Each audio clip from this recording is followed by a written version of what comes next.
Abdelali Hadi nació en 1962. Este sujeto provenía de una familia modesta. Su padre era un honrado panadero y su madre lamentablemente falleció cuando él apenas era un niño, ni siquiera pasaba de los 8 años. Después de la muerte de su madre, Hadi y su padre se mudaron en diferentes ocasiones.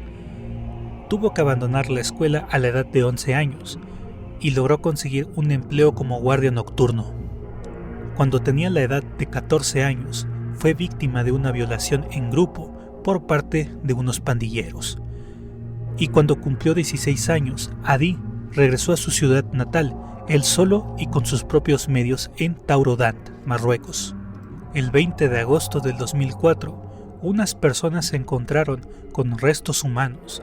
Fueron varios huesos y 8 cráneos, esparcidos en un valle a las afueras de la ciudad, y dieron aviso a las autoridades. Las investigaciones determinaron que los restos óseos pertenecían a adolescentes varones de entre 13 y 16 años. Otra cosa que afirmaban las autoridades era que los cadáveres habían sido exhumados y colocados en el área y tenían aproximadamente 6 meses de haber muerto. La policía logró contactar a algunos padres de estos chicos y con la información recaudada organizó una fuerte vigilancia en el área donde los chicos habían sido vistos por última vez. Hadi se encargó de dejar acertijos para la policía, pero no lograron descifrarlos, y por un golpe de suerte dieron con el hermano de Hadi, Najib Hadi, y Abdelali Hadi vivía con él. Él trabajaba muy cerca de donde habían desaparecido algunos de los chicos. La policía se interesó por Najib Hadi y él decidió invitarlos a su casa para continuar con las preguntas. Pero Abdelali Hadi los vio llegar y confundió las cosas y pensó que venían por él.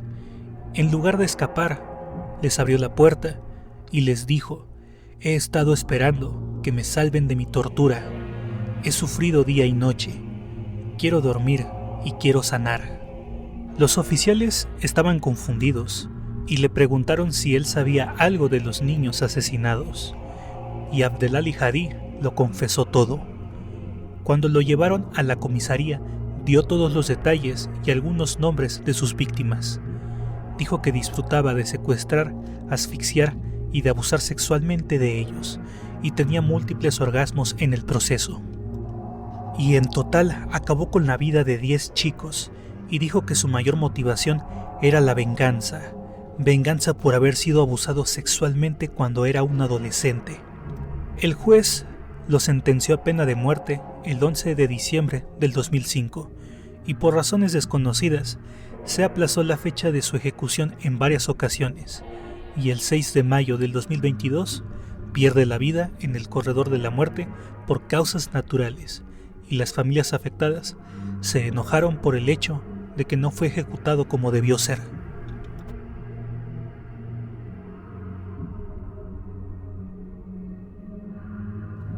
Norman Afdal Simons. Existe poca información sobre la temprana vida del señor Simons. En algún momento de su infancia fue abusado por su hermano mayor. No se tiene información exacta de cuándo sucedió, pero se cree que este evento fue el detonante para que el señor Simons realizara sus atroces actos. Como dato extra, el hermano mayor de Simons fue asesinado en 1991 con un arma de fuego por parte de una pandilla. El señor Simons era descrito como un individuo inteligente. Le gustaba escuchar música clásica y era capaz de hablar 7 idiomas, entre ellos el inglés, el francés y diferentes idiomas de su región. En 1986, con aproximadamente 30 años de edad, el señor Simons comenzó su serie de asesinatos. Sus víctimas eran exclusivamente niños. Solía encontrarlos en la calle o cerca de las estaciones del tren que usaba frecuentemente. Los atraía con juguetes o dulces, se ganaba su confianza y con engaños los guiaba a terrenos baldíos. Cuando el señor Simons se sentía listo para atacar, primero sometía a su víctima, después la violaba hasta satisfacerse por completo y le quitaba la vida mediante la estrangulación. En ocasiones usaba sus manos o la ropa interior de los niños.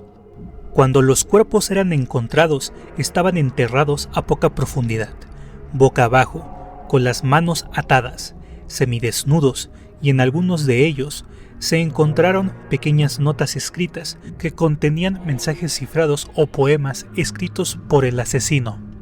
¿Y quieren saber algo espantoso? El señor Simons trabajaba como profesor en una escuela primaria. Afortunadamente fue enviado a prisión en 1994 y le dieron 35 años de cárcel. Se sospecha que su número de víctimas fueron más de 22 niños, y las edades de sus víctimas eran de 9 a 12 años. La policía logró atraparlo dado la cantidad de fluidos que encontraban en sus víctimas, y por diversos testimonios donde aseguraban ver al profesor Simons caminando con un niño que más tarde desaparecería. El señor Simons solo cumplió 28 años de los 35 que había sido sentenciado, gracias a que llegó a un arreglo por su buena conducta y dejó la prisión en julio del 2023, pero la policía no se la dejó tan fácil. Le dieron arresto domiciliario y está vigilado y localizado las 24 horas. Aparte, recibe constantes visitas por parte de policías para evaluarlo. Antes de finalizar la historia del señor Simons, se dice que en una de las evaluaciones llegó a decir que él escuchaba la voz de su difunto hermano y que él era el que le daba las órdenes de asesinar a esos niños.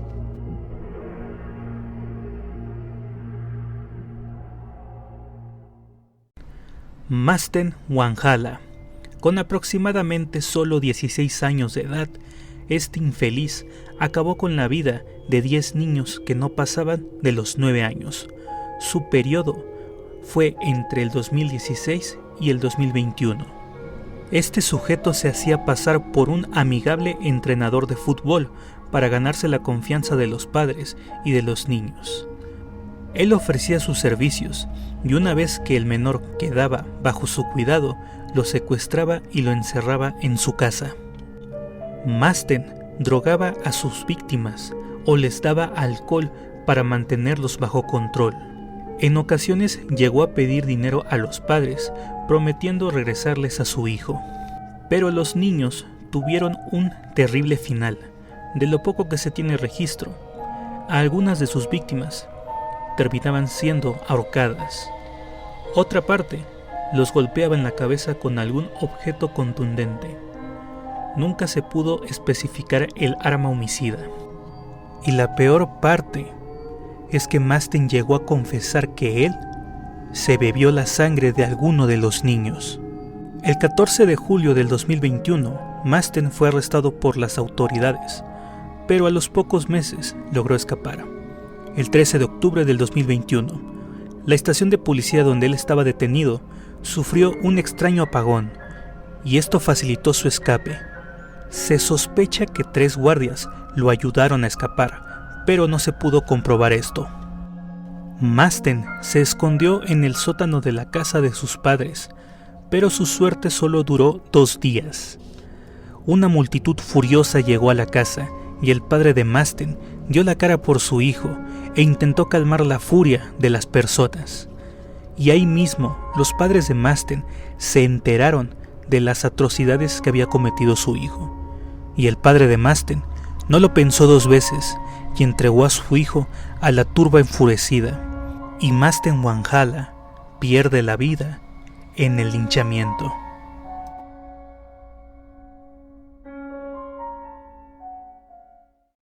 Poco se sabe de la vida de John Puko antes de comenzar a asesinar. Nació en 1944 y llevó una vida relativamente tranquila. Al llegar a la temprana adultez, se casó y al poco tiempo tuvo a su primer bebé, una niña. Esto es lo único que se sabe de su familia, pero vamos a lo que nos interesa. Durante los inicios de los años 70, John Puko entró a trabajar en la policía sudafricana y en ocasiones tenía la tarea de diseccionar cadáveres en la morgue y brindaba ayuda en el área.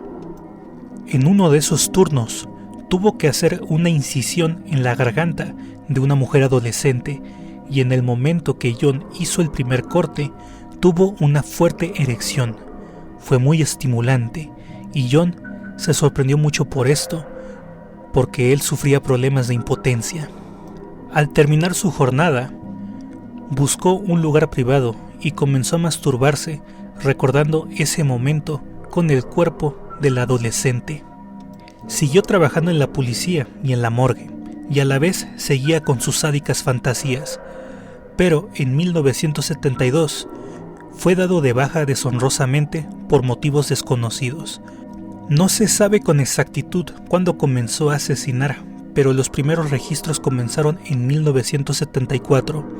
Las víctimas eran exclusivamente niñas pequeñas, y su edad promedio era de 5 a 10 años. Tuvo la maldita suerte de encontrar a estas pequeñas niñas solas en la calle. Las engañaba diciéndoles que lo acompañaran a una calle. Les decía que era un amigo cercano de la familia, o de su papá, o se presentaba como el hermano mayor de una de sus amiguitas. Cuando John Pucó lograba convencer a una niña, la guiaba a un camino solitario y con mucha vegetación, y para calmar a la chiquilla, platicaba con ella. Le decía que se iban a divertir mucho. Y cuando llegaban al lugar indicado, John sometía a sus víctimas, les cortaba el cuello y le gustaba ver cómo perdían sangre. Algunas de sus víctimas no morían en el lugar, y esas niñas que lograban escapar por un momento eran encontradas caminando desorientadas y con la garganta llena de sangre. Lamentablemente morían a los pocos minutos o en camino al hospital. Algunas de las niñas lograron sobrevivir al ataque inicial. Una de ellas tuvo que soportar otros 2 cortes en la garganta que dejó las cuerdas vocales expuestas. Sobrevivió unos días en el hospital, pero por la gravedad de sus heridas, perdió la vida. John Pucó se asustó por la posibilidad de que pudo haber sido identificado. En ocasiones paraba su cacería, porque ya había pasado que muchas niñas habían sobrevivido a sus ataques, y en una ocasión tuvo que asistir a un desfile de identidad. Pero tuvo demasiada suerte, y esta misma suerte hizo que John Pucó se confiara más. Se volvió más brutal y despreocupado a la hora de atacar. Ya no solo cortaba la garganta de las niñas, ahora cortaba partes de sus víctimas, como carne de sus muslos y piernas. La lengua, la laringe y el esófago eran extirpados. Además de eso, se masturbaba y dejaba sus fluidos en el cuerpo. A otras pequeñas les cortaba la nariz, los dedos de los pies, la piel de la frente. A otras las tomaba de los pies y les arrastraba la cara en el suelo boca abajo contra la tierra y las piedras. Otro problema que surgió fue que las familias afectadas señalaron a diferentes brujos y curanderos tradicionales de la región de Sudáfrica como los posibles culpables. La gente comenzó a irrumpir en los hogares de estos curanderos buscando pruebas, pero esta comunidad no se quedó callada y decidieron unirse y realizaban reuniones para limpiar sus nombres y dejar de ser señalados sin ninguna prueba. Por otro lado, a John Pucó se le acabaría su maldita suerte el 26 de noviembre de 1978. Ese día atacó a su última víctima. En esta ocasión, un chico de 12 años fue testigo de cómo John Pucó subió a una niña en su automóvil al mediodía en un parque cercano del hogar de la niña. Al poco tiempo, el padre de esta pequeña salió en busca de su hija, porque no regresaba y solo la había mandado por algo a la tienda. Este padre de familia juntó a un grupo de vecinos para buscar a su hija, y con la ayuda de la policía y el testigo del niño de 12 años, que estaba por ahí cerca, pudo dar una descripción del vehículo, logrando dar con John Pucó, que todavía se encontraba en el área de donde había desaparecido esta pequeña, y solo habían pasado algunas horas, pero John Pucó ya había acabado con la pequeña niña. La multitud enfurecida interrogó a John Pucó y él negó todas las preguntas y acusaciones, Pero el padre de la víctima, llamado Simón, no creyó absolutamente nada y comenzó a golpearlo, y las personas que lo ayudaron a buscar a su hija también se unieron a la golpiza. A pesar de la tremenda paliza, John Pucó mantuvo su inocencia, pero les dijo que él había encontrado un cadáver cerca de un terreno baldío y que los llevaría a la locación, pero él siguió negando ser el responsable, y obviamente fue un patético intento para calmar a la gente y planear una huida. Al llegar a la zona donde supuestamente estaba el cadáver, John Pucó dijo que necesitaba orinar, y en ese momento se le cayó algo y trató de enterrarlo y esconderlo de una manera discreta, pero su desesperación era muy obvia. Uno de los policías decidió investigar qué estaba haciendo John y descubrió que lo que intentaba esconder era un trozo de una tráquea humana. En ese momento, John Pucó no aguantó la culpa y confesó todo, y los llevó directamente donde estaba el cadáver mutilado. Al llegar, Simón, el padre de esta pequeña niña, llamada Marta, se arrodilló, cubrió el cuerpo con su camisa de botones y comenzó a rezarle a su difunta hija. John Pucó no tenía ninguna posibilidad de salirse con la suya. Intentó diferentes opciones: mentiras, lágrimas, decir que estaba siendo víctima de brutalidad policial y de racismo, pero nada le funcionó. Le realizaron diferentes exámenes psicológicos y diferentes evaluaciones, y se determinó que no estaba loco, por lo cual fue condenado a muerte. Cuando John Pucó se dio cuenta de que sus días estaban contados, admitió su culpa de los asesinatos y agregó otros datos, como por ejemplo, las partes mutiladas las conservaba para poder masturbarse con ellas, y que intentó vender las partes mutiladas, pero que no logró hacer eso. Finalmente, a la edad de 35 años, fue ahorcado en la prisión el 6 de febrero de 1980.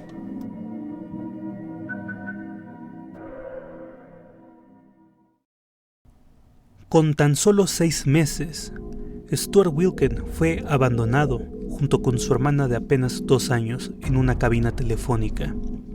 Una empleada doméstica los encontró y decidió llevárselos.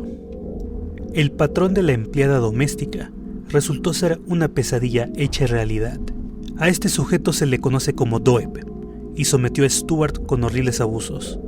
Llegó a quemar los genitales de Stuart con colillas de cigarro.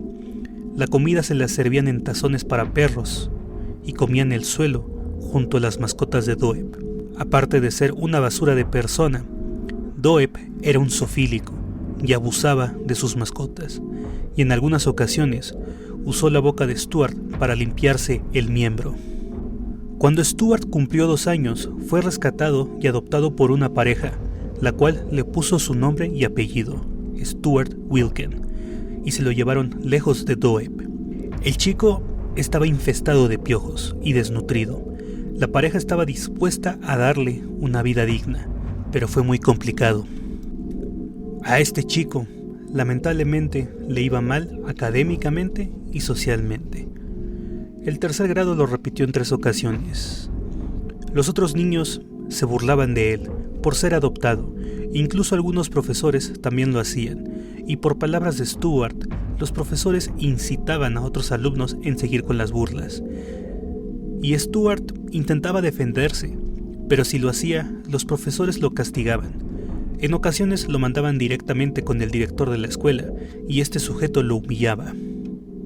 En otra ocasión, Stuart explotó y agredió a una profesora, y el director decidió castigarlo con golpes. Los padres adoptivos hacían su mayor esfuerzo, pero era muy difícil lidiar con Stuart. Cuando se enojaba, mordía, tanto a otros niños como a sus padres. Cada vez que lo castigaban, lo encerraban en su habitación, y Stuart empezaba a patear los muebles, los tiraba, destruía los focos y las lámparas. Y en un acto de desesperación por parte de sus padres, lo encerraban dentro de un closet hasta que se calmara. A la edad de 9 años, Stuart experimenta 2 situaciones que lo marcan de por vida. La primera fue el fallecimiento de su padre, y la otra fue un abuso sexual por parte de un diácono. Stuart no mejoraba con el paso del tiempo, y su madre, la señora Wilken, estaba desesperada.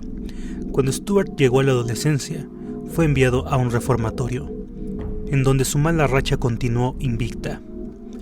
Lo encerraban en una habitación completamente desnudo como castigo, y los chicos más grandes que él abusaban física y sexualmente de él.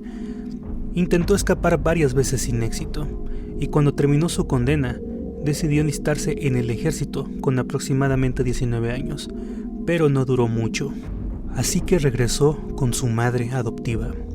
Y a los pocos días, en una discoteca, conoció a una mujer con la cual se casó y tuvo a su primer hija, nacida el 25 de diciembre de 1985. La relación de Stuart era disfuncional. Golpeaba constantemente a su pareja y la obligaba a tener sexo anal en posiciones incómodas. El matrimonio duró muy poco, pero increíblemente Stuart consiguió otra pareja, una mujer de color y de nombre Verónica, la cual ya tenía 2 hijos pequeños de otro hombre. Con Verónica se casó y tuvo 2 hijos con ella. Todo pasó muy rápido. Este segundo matrimonio tuvo el mismo triste destino y se divorciaron. Los padres de Verónica estaban furiosos, no tanto por el divorcio, sino porque los 2 primeros hijos de Verónica dicen haber sido sodomizados por Stuart. En el año de 1990 se cobraría la vida de su primer víctima. Pero Stuart tenía una peculiaridad. Sus víctimas eran exclusivamente niños y prostitutas. A los niños los encontraba en la calle o en parques y se los llevaba a zonas con mucha vegetación, con arbustos, con árboles, y ahí los incitaba a tocarse sus partes privadas. Si aceptaban o no, tendrían el mismo destino. Stuart sometía al pequeño, abusaba sexualmente de él y al final lo estrangulaba con sus propias manos. Los cuerpos los abandonaba ahí mismo, donde sucedía el ataque, y en ocasiones conservaba un cuerpo para satisfacerse de vez en cuando. Stuart llegó a confesar que untaba mantequilla y vinagre en diferentes partes del cuerpo, supuestamente para ocultar el olor. Enrollaba periódicos y los introducía en el recto para mantener alejados a los gusanos. Cuando atacaba a prostitutas, se hacía pasar por un cliente, y durante el acto y sin avisar, Stuart las penetraba analmente. La sexoservidora se molestaba, y en ese momento Stuart la sometía y la estrangulaba. En ocasiones se masturbaba y eyaculaba en el cadáver antes de abandonarlo. Ustedes recuerdan que al inicio les conté que Stuart estuvo casado. En su primer matrimonio tuvo a su primera hija. Stuart adoraba a su hija, la adoraba demasiado. Pero un día, su pequeña le contó una mala noticia. El padrastro estaba abusando sexualmente de ella y que en ocasiones pasaban hambre. Stuart se quedó en silencio por algunos segundos y mientras pensaba qué hacer con esta situación, llevó a su hija a dar un pequeño paseo por un parque que a ambos les gustaba. Y en una banca decidió inspeccionar la vagina de su hija. Se dio cuenta de que estaba irritada y de que ya no era virgen. En ese momento, Stuart estrangula a su hija para enviar su alma con Dios y para que no sufriera lo mismo que él sufrió. Esto sucedió un 29 de septiembre de 1995. Stuart se llevó el cadáver de su hija a donde por lo regular escondía los cuerpos de otros niños. El cuerpo lo escondió en un arbusto, lo desnudó y lo visitaba constantemente. Platicaba horas y horas con el cadáver. Le decía que la amaba mucho. A veces se quedaba dormido mientras abrazaba el cadáver de su hija. Cuando se iba, le colocaba una lona de color verde para camuflar el escondite. Y como era de esperarse, La exesposa de Stuart levantó una denuncia contra él porque no lograba encontrarlo, no respondía a llamadas y tampoco sabía el paradero de su hija. A las pocas semanas de haber estrangulado a su hija, Stuart atacó a un niño de aproximadamente 10 años. Este chico conocía bien a Stuart porque lo veía muy seguido en la calle, y la madre de este chico le ayudó en algunas ocasiones a Stuart, dejándolo dormir en su techo y de vez en cuando le daba alimento. Stuart y este chico se encontraron en la calle y se saludaron como cualquier otro día. Pero en esta ocasión el muchacho tenía ganas de tener una conversación más seria, de hombre a hombre, y decidió preguntarle sobre sexo a Stuart. Stuart decidió tocar este tema con Henry y decidió llevárselo a un lugar más privado, donde pudieran resolver todas sus dudas sobre sexo, y con engaños lo llevó hasta el lugar donde por lo general tiraba y escondía los cuerpos de sus víctimas. Al llegar, ambos se desnudaron y Henry comenzó a estimular el miembro de Stuart, y en ese momento Stuart sometió a este pequeño, lo sodomizó y lo estranguló. Por estos dos asesinatos de Henry y la hija de Stuart fue razón suficiente para que los vecinos sospecharan de él y lo denunciaron, y siendo arrestado el 31 de enero de 1997, y Stuart confesó todo cuando lo interrogaron. El juicio y el proceso fue bastante rápido, y Stuart se va a quedar por el resto de su vida en prisión. Y para terminar esta historia, durante uno de los recesos del juicio, la segunda exesposa de Stuart fue a verlo, y que a pesar de haber abusado a sus dos hijastros, ella dijo que lo perdonaba y se despidió de él con un apasionado beso.